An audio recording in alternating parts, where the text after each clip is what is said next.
ஓம் நமக் சிவாய. அனைவருக்கும் வணக்கம். பொதுவாக ஒருவருக்கு சுக்கர திசையோ புத்தியோ நடக்கிற காலகட்டத்தில் அவங்க என்ன பலன்களை அனுபவிப்பாங்க அப்படின்னு பார்த்தீங்கன்னா, சுக்கரன் அப்படின்னாலே கலத்திரக்காரகன். திருமணம் ஆகாதவங்களுக்கு அந்த நேரத்தில் திருமணம் ஆகும்னு சொல்லலாம். குழந்தை பேர் இல்லாதவங்களுக்கு அந்த நேரத்தில் குழந்தை பேர் கிடைக்கிறதுக்கு வாய்ப்புகள் இருக்குது.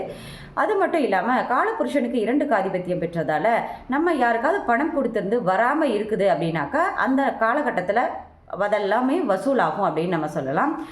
சுக்கிரன் அப்படின்னாலே ஒரு லக்ஸுரி, அதாவது இந்த உலகத்தில் இருக்கக்கூடிய அனைத்து சுகங்களையும் அனுபவிக்க வைப்பவர் சுக்கிரன் தான். அப்போ நம்ம கடன் வாங்கியாவது அந்த நேரத்தில் பார்த்தீங்கன்னாக்கா நல்ல லக்ஸுரியான லைஃப்பை சுக்கிர திசை நடந்துட்டு இருக்கிறவங்க அனுபவிச்சுட்டு இருப்பாங்க அப்படின்னு சொல்லலாம். அப்போது அவரால் என்ன கெடுபலன்கள் நமக்கு கிடைக்கும் அப்படின்னு பார்த்தீங்கன்னா, சுக்கிரன் காலபுருஷனுக்கு 7 ஆதிபத்தியம் பெற்றவர். அதாவது நம்மளுடைய பார்ட்னர், நம்மளுடைய நண்பர்கள், நம்மளுடைய காதலன் காதலி, இது எல்லாத்தையுமே குறிக்கக்கூடிய இடம் 7ஆம் இடம். அப்போது நம்ம ஆணாக இருந்தால் பெண்கள்கிட்டையும் பெண்ணாக இருந்தால் ஆண்கள்கிட்டையும் மிக மிக கவனமாக இருக்கணும். அப்படி இல்லாத பட்சத்தில் நமக்கு கெட்ட பேர், அவமானங்கள், அசிங்கங்கள் வர்றதுக்கு அதிகமான வாய்ப்புகள் இருக்குது.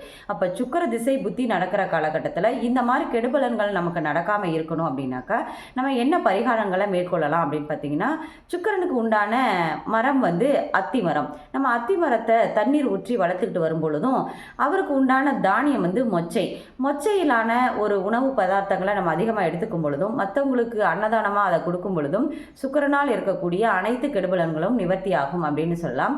சுக்கிரனுக்கு உண்டான ஸ்தலம் என்னன்னு பார்த்தீங்கன்னாக்கா ஸ்ரீரங்கம் போயிட்டு வழிபட்டு வரும் பொழுது நமக்கு சுக்கிரன் நல்ல பலன்களே நமக்கு கொடுப்பார் அப்படின்னு நம்ம சொல்லலாம். நன்றி, வணக்கம்.